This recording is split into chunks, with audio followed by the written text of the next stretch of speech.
Radio Kantipur, radio राष्ट्रको।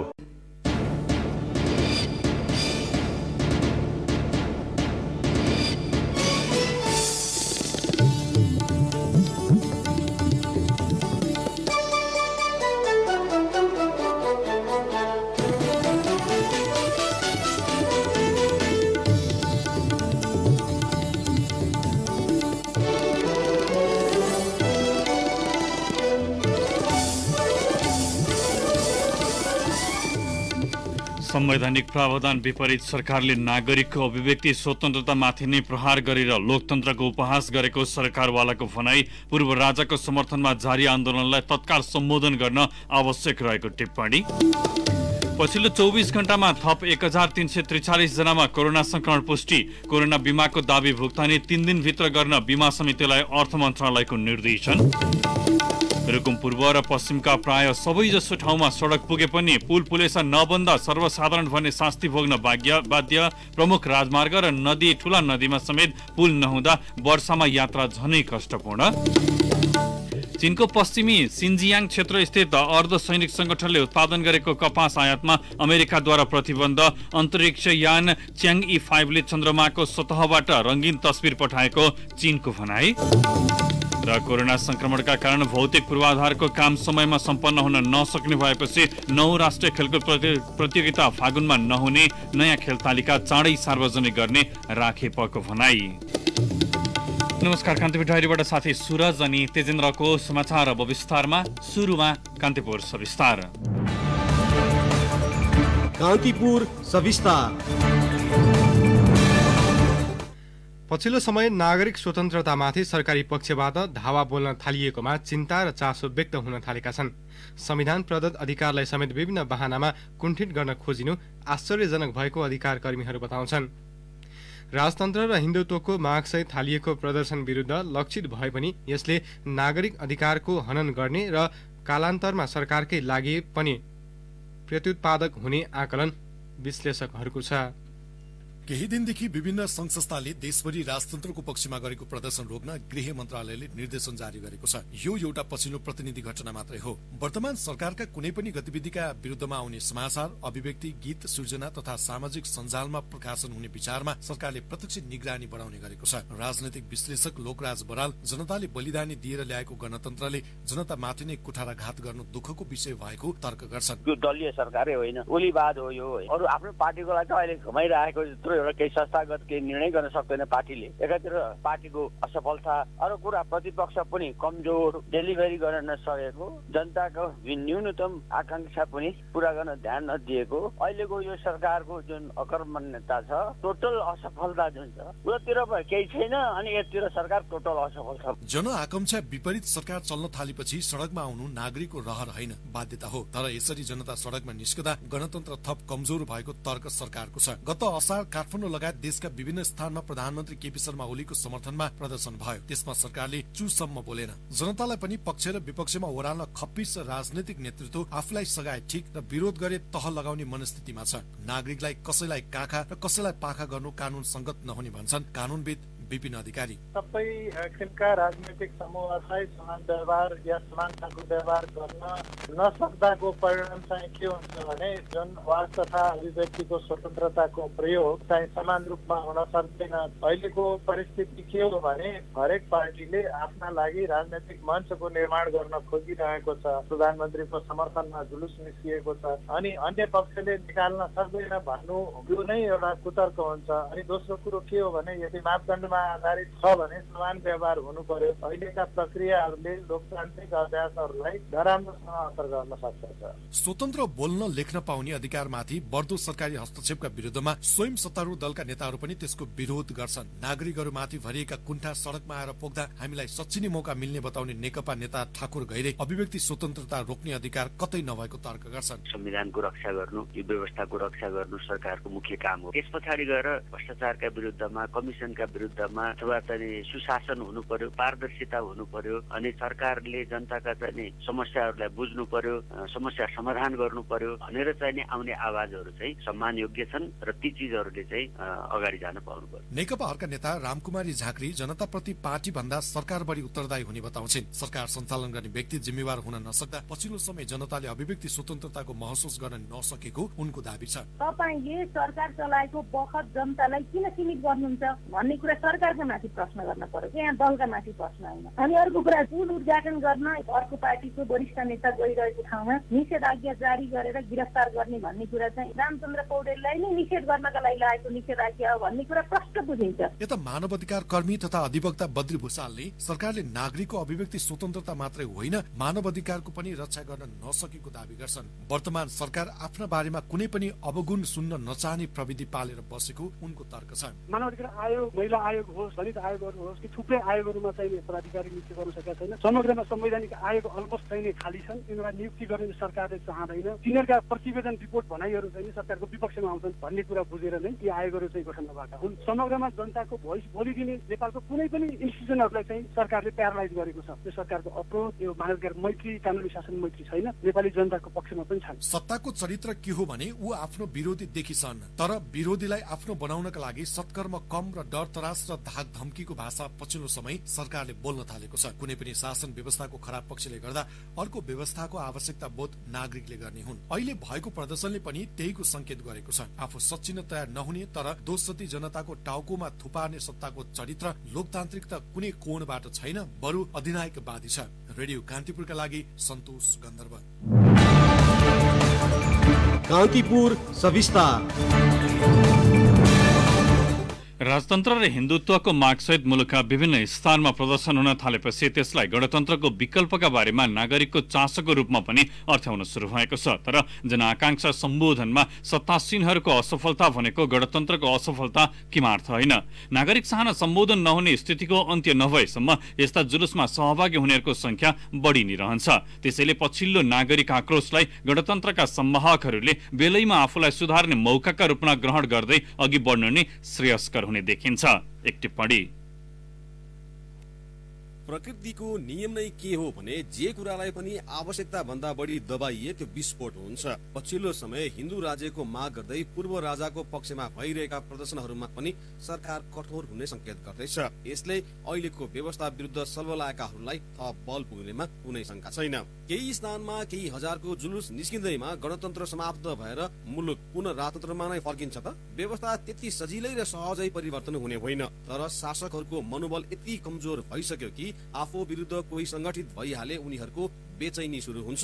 गणतन्त्रमा नव राजाहरूको उदयले आजित भएका नागरिक उकुस मुकुस चिर्दै सडकमा आउनु र राजतन्त्र बिउत्याउनु फरक कुरा हुन्। नागरिकका निराशा डढेलो सरह फैलनु पूर्व नै राज्यले सम्बोधन गर्ने आँट र साहस गर्ने हो भने बिस्तारै यस्ता जुलुस र सभामा भाग लिनेहरूको संख्या घट्नेमा कुनै शंका छैन। राजतन्त्रको अवसान जुन कारणले भएको थियो त्यसैको सिको गणतन्त्रका संवाहकहरूले पनि गर्नु चाहिँ दुःखद हो। राजतन्त्र जुन कारणले आलोचित थियो वा जे बुझाइएर नागरिकलाई राजतन्त्र विरुद्ध उभ्याइयो, अहिले गणतन्त्र पनि सोही कारणले मात्रै बदनाम छ। नत्र झण्डै 250 वर्षको इतिहास भएको राजतन्त्र फैलेको 12 वर्षमै यसबारे जुलुस निकालेर माग गर्नुपर्ने अवस्था आउने थिएन। नागरिकलाई केन्द्रमा राखेर शासन चलाउनु पर्नेहरू आफैलाई केन्द्रमा राखेर निर्णय गर्न पछि नपरेपछि बहिष्करणमा परेका ठान्ने नागरिकहरूले विकल्प खोज्नु स्वाभाविक नै हो। दलहरूको विकल्प जनताले खोज्छन् भन्ने प्रमाण जुटाउन धेरै टाढा जानै पर्दैन। राजा ज्ञानेन्द्रले शासन सत्ता आफ्नो हातमा लिँदा राजनीतिक दलले लामो समयसम्म नागरिकको साथ पाएनन्। तर जसै राजा ज्ञानेन्द्रका कदमहरू जनपक्षीय लोकतान्त्रिक र 21औं शताब्दीको खुला समाजले खोजे जस्तो हुन छाड्यो, बल्ल जनता सडकमा ओर्लेका थिए। त्यसैले अहिले राजा फर्काउन माग गर्दै प्रदर्शन सुरु भएपछि लौ अब गणतन्त्र समाप्त हुने भयो भनेर रोइ कराई गर्नुभन्दा आफू सतिनेतर्फ लाग्नु नै उत्तम हो। राजनीतिमा सबैभन्दा महत्वपूर्ण दूरदृष्टि मानिन्छ। तर हाम्रा राजनेताहरू गणतन्त्रमा मुलुक जानुलाई बैलगाडा चढेर अमेरिका पुगे जस्तो भन्थे। अब मोटरसाइकल र्याली निकालेर राजतन्त्र फर्किन्न त भन्न सकिएला, तर जनआकांक्षा सम्बोधनमा सत्तासीन दल चुक्यो र त्यसमा प्रतिपक्षी दल पनि लाचार छाया मात्रै बनिरह्यो भने बैलगाडा चढेर अमेरिका पुगिए जस्तै मुलुक प्रतिगमन उन्मुख नहोला भन्न सकिन्न। सत्ताको बागडोर सम्हाल्ने व्यक्ति विशेषको अलग प्रियता भनेको सिंगो शासन व्यवस्थाको कदापि होइन। त्यसैले कार्यशैली र आचरणमा आमूल परिवर्तन ल्याउनु नै अहिलेको आवश्यकता हो। राज्य शक्तिको चरम दुरुपयोग र दोहन राजा र वरपरका सीमित व्यक्तिले मात्रै गरे र नागरिकलाई रैती बनाए भनेर राजतन्त्रको जग हल्लाएकाहरूले नै उही र उस्तै व्यथितिको जग बसाउनु चाहिँ दुःखद हो नै। यसको अर्थ अब पुरानै शक्तिको ओत लिनुपर्छ भन्ने त किमार्थ होइन। तर जनताले पहिलो पटक आफ्नै हातले लेखेको संविधान र त्यसले दिलाएको उपलब्धि खतरामा नपरोस् भन्नका लागि सत्तारूढदेखि प्रतिपक्षी दलसम्मले आत्मालोचना गरेर अघि बढ्नुको कुनै विकल्प छैन। किनभने राजा फाल्न प्रयोग भएको नागरिक शक्ति दलहरू विरुद्ध पनि प्रयोग नहोलान् भन्न सकिन्न र दोष अरूलाई दिनुभन्दा आफ्नो थैली बलियो गरी कस्ने बेला भइसकेको छ। रेडियो कान्तिपुरका लागि पवन आचार्य।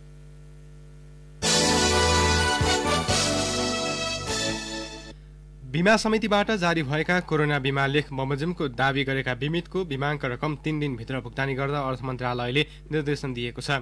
अर्थमन्त्री विष्णु पौडेलको उपस्थितिमा मन्त्रालयमा आज बसेको बैठकले कोरोना बीमा मापदण्ड बमोजिम प्रक्रिया तथा कागजात पूरा भएका बिमितहरूको भुक्तानी 3 दिनभित्र गर्न बीमा समितिलाई निर्देशन दिएको हो।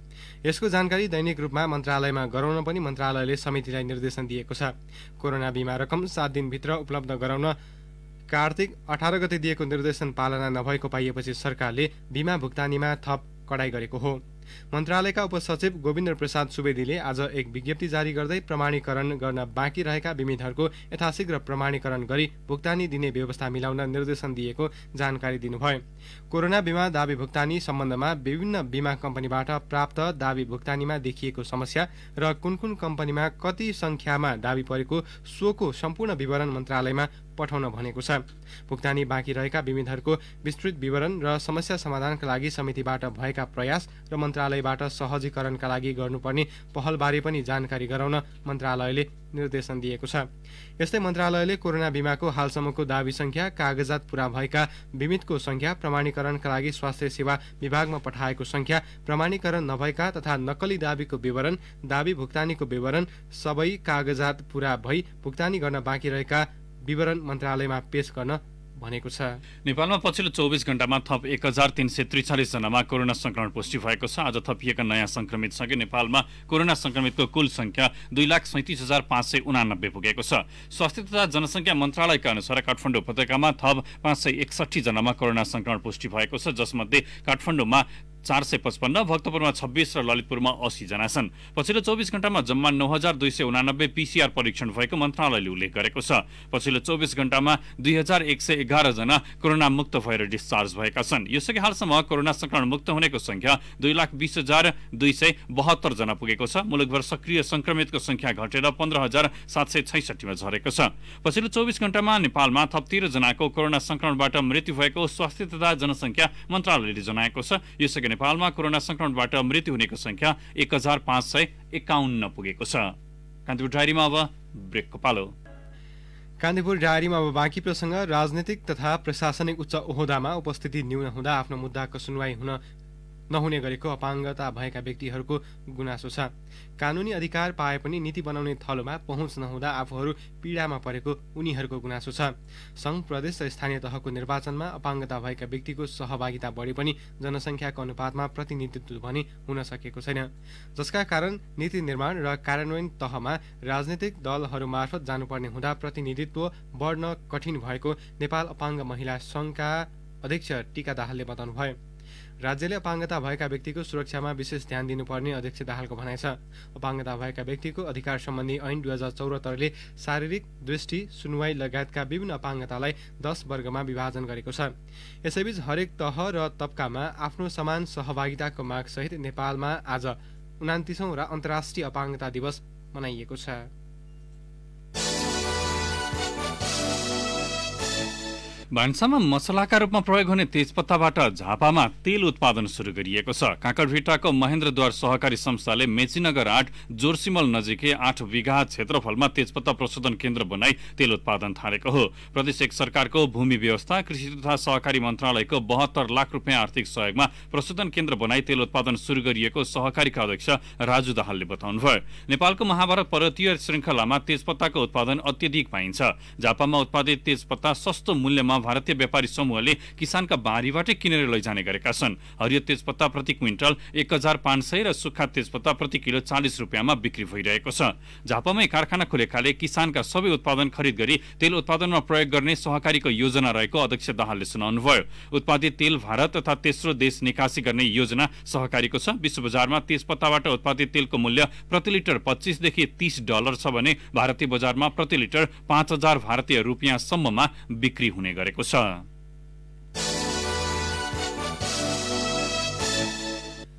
रुकुम पूर्व र पश्चिमका प्राय जसो ठाउँमा यति बेला सडक पुगेको छ। पछिल्ला केही वर्षहरूमा सडक सञ्जालको तीव्र विकास भएको हो, तर सडकलाई आपसमा जोड्ने पुल भने नहुँदा समस्या भएको छ। राप्ती लोकमार्ग तथा सानीभेरी र ठुलीभेरी नदीमा बन्नुपर्ने धेरै पुल निर्माणको काम वर्षौंदेखि अलपत्र छन्। रुकुमबाट सहकर्मी महेश केसीको रिपोर्ट। राप्ती लोकमार्ग अन्तर्गत रुकुम पश्चिमको मुसिकोट नगरपालिका 4 र 12 मा पर्ने साँख खोलामा निर्माणाधीन मोटरेबल पुलको काम आधा मात्र सकिएको छ। त्यस्तै राप्ती लोकमार्गकै मुसिकोट नगरपालिका 11 र 12 को सिमानामा पर्ने पितिबाङ खोलामा पनि पुल नहुँदा समस्या भएको छ। पुल निर्माणका लागि ठेक्का सम्झौता भए पनि काम भने सुरु हुन सकेको छैन। यता मध्य पहाडी लोकमार्ग अन्तर्गत ठुलीभेरी नदीमा रुकुम र जाजरकोटलाई जोड्ने मोटरेबल पुलको निर्माण कार्य 8 वर्षदेखि अलपत्र छ। त्यस्तै सानीभेरी नदीमा बन्नुपर्ने गाराघाटको पुलमा पनि 2 वटा पिलर उठाएको 5 वर्ष भयो। बाँकी काम जुका छ भने रुकुम पूर्वको सिस्ने गाउँपालिका 6 र 4 जोड्ने पुल निर्माण पनि अलपत्र छ। पुल निर्माणको कामले गति नपाउँदा सर्वसाधारण भने जोखिम मोलेर यात्रा गर्न बाध्य छन्। स्थानीय सञ्जित ओली पुल नबन्नुको कारण के हो? राजनीतिक स्वार्थको कारण अथवा व्यक्तिगत राजनीतिक हिसाबले अथवा कुनै न कुनै केही स्वार्थको कारणले होला। यो हामीलाई अहिलेसम्म थाहा छैन। यो झुलुङ्गे पुलबाट चाहिँ सधैँभरि हामी हिँड्नु पर्ने हो कि यो चाहिँ पुलको व्यवस्थापन अथवा पुल निर्माण चाहिँ छिटो अगाडि बढ्ने हो? रुकुम पश्चिमको सानीभेरी गाउँपालिका 8 र 3 जोड्ने पुलको निर्माण 8 वर्षपछि बल्ल सकिएको छ। कामको जिम्मा लिने तर काम गर्ने बेलामा भने ठेकेदार बेपत्ता हुने अनि पहुँचको आधारमा निर्माणको म्याद थपिराख्ने गर्नाले यसको प्रत्यक्ष असर अरू विकास निर्माणमा परेको छ। सडक डिभिजन चौरजहारीका प्रमुख नरेन्द्र भट्ट भने निर्माणाधीन पुलहरूको कामलाई गति दिने प्रयास गरिरहेको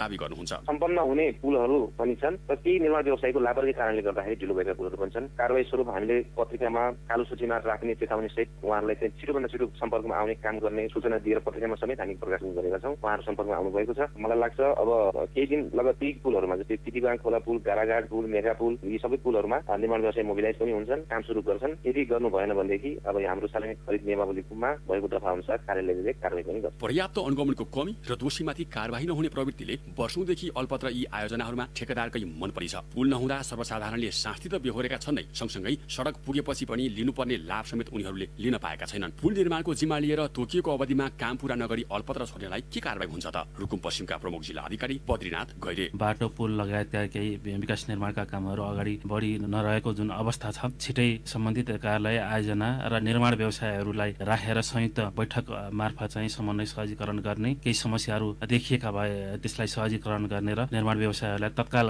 काम अगाडि बढाउन लगाउने गरेका छौँ। अब केही पुलका कामहरू तत्काल अगाडि बढ्ने सूचना पनि प्राप्त गरेका छौँ। रुकुम पश्चिमका नदी तथा खोलाहरूमा पुल नभएकै कारण एकातिर यातायात खर्चको लागत बढेको छ भने अर्कातिर दुर्घटनाको संख्या पनि बढेको छ। स्थानीय पूर्वाधारको विकासले नै समृद्ध मुलुकको सपना साकार पार्ने भएकाले वर्षौंदेखि अल्पत्र आयोजनालाई पूर्णता दिन सम्बन्धित निकायको ध्यान जान जरुरी छ। ठेक्का सम्झौता गरेर काम नगर्ने ठेकेदारलाई कारबाहीको दायरामा नल्याएसम्म विकास निर्माणको कामले गति लिन सक्दैन। रेडियो कान्तिपुरका लागि महेश केसी, रुकुम। अब केही समाचार संक्षेपमा। मकवानपुरको हेटौँडा उपमहानगरपालिका 11 स्थित राप्ती खोलामा पक्की पुल निर्माण सुरु भएको छ। 215 मिटर लम्बाइ र 11 मिटर चौडाइ रहेको सो पुल 2 वर्षभित्र निर्माण सम्पन्न हुने बागमती प्रदेशको भौतिक पूर्वाधार विकास मन्त्रालयले जनाएको छ। नेपाली कांग्रेसका वरिष्ठ नेता रामचन्द्र पौडेलले कम्युनिस्ट कहिलेकै लोकतन्त्रवादी हुन नसक्ने आरोप लगाउनु भएको छ। बर्दियामा कार र टिप्पर आपसमा ठोकिँदा गुलरियाका 23 वर्षीय सुरेन्द्र गोडिया र कञ्चनपुर भीमदत्तका 18 वर्षीय निधि सुनारको मृत्यु भएको बर्दिया प्रहरीले जनाएको छ। कार चालक गुलरियाका मनोज लोनिया र भीमदत्तकी कमला सुनार तथा कृतिका सुनारको गम्भीर अवस्थामा नेपालगञ्जमा उपचार भइरहेको छ। नेपाली बजारमा आज सुन प्रति तोला 1600 रुपैयाँले बढेर 92,600 रुपैयाँ कायम भएको नेपाल सुन चाँदी व्यवसायी महासंघले जनाएको छ। चाँदी पनि प्रति तोला 20 रुपैयाँले बढेर 1200 5 रुपैयाँमा कारोबार भएको छ। विवेकशील नेपाली दलकी केन्द्रीय उपाध्यक्ष अजिता राई सहित 13 जना नेता साझा पार्टीसँगको एकतामा सहभागी नहुने भएका छन्। सल्यानको दर्मा गाउँपालिका 3 को दुर्गम बस्तीमा 39 विपन्न परिवारलाई सोलर प्यानल वितरण गरिएको छ। हुम्लाको सिमकोट विमानस्थलमा लागेको आगलागी 3 घण्टापछि नियन्त्रणमा आएको छ। विमानस्थल प्रमुख र अन्य कर्मचारी बस्ने निवासमा विद्युत सर्ट भएर आगो लागेको हुन सक्ने प्रहरीको अनुमान छ। कान्तिपुर डायरीमा अब प्युठान डायरीको पालो। प्युठान डायरीबाट शमशेर विक्रमजीसीको नमस्कार। प्युठान जिल्लाका स्थानीय तहका उपप्रमुखहरू एकीकृत भएका छन्। नेक समितिको काम र परेको प्रभावका विषयमा अनुभव र जिज्ञासा आदान प्रदान गर्ने गरी उपप्रमुखहरू एकीकृत भएका हुन्। नेक समितिको काम विधिपूर्वक भएको छ छैन, विधि र नियमहरू स्थानीय तहमा निर्माण भए नभएको जानकारी जिल्लाका सबै स्थानीय तहमा पुगेर नेक समितिले लिन थालेका छन्। प्युठानको माण्डवी गाउँपालिकाको माण्डवी माविले स्कुल बस सञ्चालन गरेको छ। अध्ययनका लागि विद्यालय आउने विद्यार्थीहरूलाई दैनिक 6 घण्टासम्म पैदल हिँड्नुपर्ने बाध्यता थियो। सोही विषयलाई मध्यनजर गर्दै विद्यालयले देउसी खेलेर 12,08,000 र माण्डवी गाउँपालिकाको 20 लाख सहयोगमा स्कुल बस सञ्चालनमा ल्याएको छ। पहिले 6 घण्टाको पैदल यात्रामा विद्यालय आउजाउ गर्ने विद्यार्थीहरू अहिले 20 मिनटमै विद्यालय पुग्न थालेको विद्यालयका प्रधानाध्यापक मेघराज पोखरेलले बताउनुभयो। स्वर्गद्वारी नगरपालिकाले चालु आर्थिक वर्ष 2077-78 मा भारत तथा तेस्रो मुलुकबाट फर्किएका र स्थानीय क्षेत्रमा बेरोजगार भएकाहरूलाई रोजगारी तथा व्यवसायमा जोड्नका लागि जोतौं बाजो खेतबारी बढाउँ अब जिम्मेवारी कार्यक्रम सञ्चालन गर्ने तयारी थालेको छ। यसका लागि नगरपालिकाले 56 करोड रुपैयाँ बजेट विनियोजन गरेको छ। हवस् त प्युठान डायरी आजलाई यति नै। शमशेर विक्रमजीसीलाई बिदा दिनुहोस्। नमस्कार। प्युठान डायरीपछि कान्तिपुर डायरीमा पुनः ब्रेकको पालो। अब शेयर पछिल्लो समय लगातार उकालो लागेको धितोपत्र बजारमा कारोबार हुने साथक अन्तिम दिन आज दोहोरो अङ्कले गिरावट आएको छ। शेयर कारोबार मापक नेप्से परिसूचक आज 15.57 अङ्कले घटेर 2055.45 बिन्दुमा पुगेर बन्द भएको छ। नेप्से ओह्रालो लागे पनि कारोबार रकममा भने अघिल्लो दिनको तुलनामा 1 अर्ब रुपियाँभन्दा बढीले वृद्धि भएको छ। हिजो 70.62 अङ्कले उकालो लागेर 2071.2 बिन्दुमा पुगेको नेप्सेमा 7 अर्ब 46 करोड 34 लाख रुपियाँ बराबरको कारोबार भएको थियो। नेप्सेमा आज कुल 200 कम्पनीका 64,426 कारोबारबाट 1 करोड 58 लाख 89,560 किता शेयर किनबेच भए, जस अन्तर्गत 8 अर्ब 2 करोड 60 लाख रुपियाँ बराबरको कारोबार भएको नेपाल स्टक एक्सचेन्जले जनाएको छ। नेप्सेमा आज कारोबार भएका जलविद्युत र लघुवित्त बाहेक बाँकी सबै कम्पनी समूहको उपसूचक ओह्रालो लागेको छ। सबैभन्दा बढी जीवन बीमा कम्पनी समूहको उपसूचक 258.26 अङ्कले बढेको छ। अब अन्तर्राष्ट्रिय समाचार। अमेरिकी ट्रम्प प्रशासनले चीनको पश्चिमी सिन्जियाङ क्षेत्रस्थित अर्धसैनिक संगठनले उत्पादन गरेको कपासको आयातमा प्रतिबन्ध लगाएको छ। US custom and border protection सीबीपीले चीनबाट सबैभन्दा बढी आयात हुने उत्पादन मध्येको कपासमाथि प्रतिबन्ध लगाएको हो। कपास उत्पादनका लागि हिरासतमा राखेका बहुसंख्यक उइगुर मुस्लिम समुदायमाथि श्रम शोषण गरेको आरोप लगाउँदै ट्रम्प प्रशासनले सो प्रतिबन्ध लगाएको अल जजिराले उल्लेख गरेको छ। अमेरिकी यस कदमले सिन्जियाङ क्षेत्रमा आर्थिक दबाव बढाएको छ भने बहुसंख्यक अमेरिकी ठूला कपडा उद्योग प्रभावित हुने जनाइएको छ। यसबाट दुई मुलुकबीच जारी व्यापारिक युद्धलाई यस कदमले थप मलजल गर्ने विश्लेषण अर्थविदहरूले गरेका छन्। चन्द्रमाको सतहमा रहेको ढुङ्गा र माटो ल्याउने उद्देश्यका साथ प्रक्षेपण गरिएको चीनी अन्तरिक्ष यान च्याङ E5 मिसनले पहिलो पटक सो सतहको रंगीन तस्बिर पठाएको छ। चन्द्रमाको सतहमा अवतरण गरेको अन्तरिक्ष यानको ल्यान्डरले आफ्नो सतहमा उभिएर खिचेको आकाशतर्फको रंगीन तस्बिर सार्वजनिक गरिएको समाचार संस्था सिन्हाले उल्लेख गरेको छ। च्याङ E5 ले त्यहाँ नमुना संकलन थालिसकेको र संकलित ती नमुनाहरू पृथ्वीमा पठाउने यानसम्म पुर्याउने काम आजदेखि सुरु भएको चीनिया राष्ट्रिय अन्तरिक्ष प्रशासन CNSA ले जनाएको छ। रि-इन्ट्री मोड्युल मंगोलियाको भित्री इलाका स्थित सिजिवाङको घाँसे मैदानमा अवतरण गर्न सक्ने CNSA ले उल्लेख गरेको छ। करिब 8.2 टन तौल रहेको च्याङ E5 गत 24 नोभेम्बरमा दक्षिणी चीनको वेनचाङ स्टेशनबाट प्रक्षेपण गरिएको थियो। अब खेल समाचार। आगामी फागुनमा पोखरामा सञ्चालन हुने भनिएको 9औं राष्ट्रिय खेलकुद प्रतियोगिता स्थगित भएको छ। राष्ट्रिय खेलकुद परिषद राखेपले आगामी फागुन 20 गतेदेखि पोखरामा 9औं राष्ट्रिय खेलकुद प्रतियोगिता गर्ने निर्णय गरेको थियो। प्रतियोगिताका लागि आवश्यक भौतिक पूर्वाधार अन्तर्गत स्विमिङ, सुटिङ र हकी बाहेकका अरू खेलका पूर्वाधार निर्माण भइसकेका छन्। स्विमिङ र सुटिङको लागि टेन्डर पारित भएको छ भने हकीको लागि जग्गा खोज्ने कार्य भइरहेको राखेपले जनाएको छ। भौतिक पूर्वाधार तयार भए पनि कोरोना भाइरस संक्रमणको जोखिमका कारण फागुनमा प्रतियोगिता आयोजना गर्न नसकिने राखेपका सदस्य सम्पन्न श्रेष्ठले बताउनुभयो। 9औं राष्ट्रिय खेलकुद प्रतियोगिता गण्डकी प्रदेशको राजधानी पोखरामै हुने र पूर्वाधारका कारण खेल नरोकिने उहाँले बताउनुभयो। यद्यपि खेल कहिले हुने भन्ने सम्बन्धमा राखेपले छिट्टै निर्णय गर्ने पनि उहाँले बताउनुभयो। उता लामो समयदेखि अलपत्र अवस्थामा रहेको विराटनगर स्थित शहीद रङ्गशालामा फ्लड लाइटका लागि हाई मास्ट जडानको काम सुरु भएको छ। प्रदेश सरकारको 4 करोड 29 लाख रुपियाँको लागतमा कार्की बन्धु अमर जेबी कन्स्ट्रक्सनले हाई मास्ट जडानको काम थालेको हो। निर्माण कम्पनीले रङ्गशालामा फाउन्डेसन निर्माण गरेर लथालिङ्ग अवस्थामा छाडेपछि खेलकुद गतिविधि प्रभावित भएको भन्दै सरकारवालाले फ्लड लाइट जडानको माग गर्दै आएका थिए। ठेकेदार कम्पनीका प्रतिनिधि सुरज घिमिरेले भोलिसम्ममा 4वटै हाई मास्ट जडानको काम सकेर आगामी पुस मसान्तभित्र फ्लड लाइट जडानको काम सम्पन्न गर्ने उल्लेख गर्नुभयो। विराट गोल्ड कप ट्रस्टले शहीद रङ्गशालामा रात्रिकालीन विराट गोल्ड कप गराएपछि फ्लड लाइट जडानको माग हुँदै आएको थियो। कतारले सन् 2030 मा हुने एसियाली खेलकुद प्रतियोगिता आयोजनाका लागि समर्थन गर्न नेपाललाई आग्रह गरेको छ। काठमाडौँमा रहेको कतार ओलम्पिक कमिटीको प्रतिनिधि मण्डलले आज नेपाल ओलम्पिक कमिटीसँगको छलफलमा प्रतियोगिता आयोजनाको दावेदारीका लागि औपचारिक रूपमा सहयोग र समर्थन गर्न अनुरोध गरेको हो। भेटमा कतारी टोलीले एसियाली खेलकुद आयोजनाका लागि आफ्नो दावेदारीका लागि विशेष कार्यक्रम पनि प्रस्तुत गरेको थियो। सो क्रममा ओलम्पिक कमिटीका अध्यक्ष जीवनराम श्रेष्ठले खेलकुदको विकासका लागि कतार र नेपाल सहयोगी मुलुक भएको चर्चा गर्दै सहयोगको आश्वासन दिनुभयो।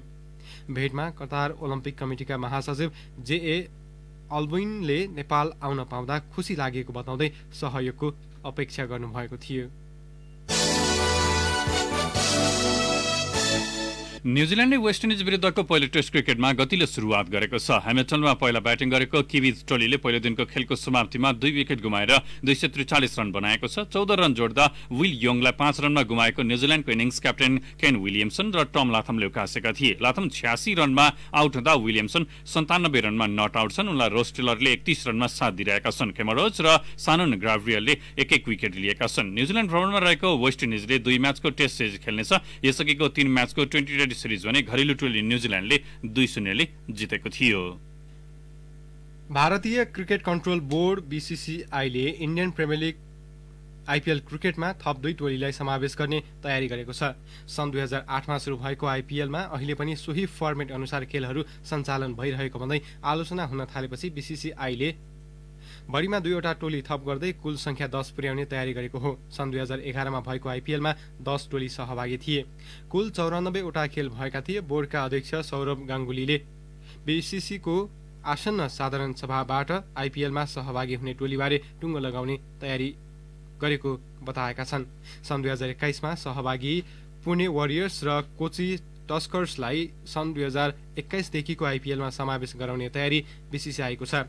कुल 10 टिमलाई 2 समूहमा विभाजन गर्ने तथा लिग चरणका 70 र प्लेअफका 4 खेल खेलाउने गरी नयाँ स्वरूप बीसीसीआईले तयार पारिरहेको भारतीय सञ्चार माध्यमले जनाएका छन्।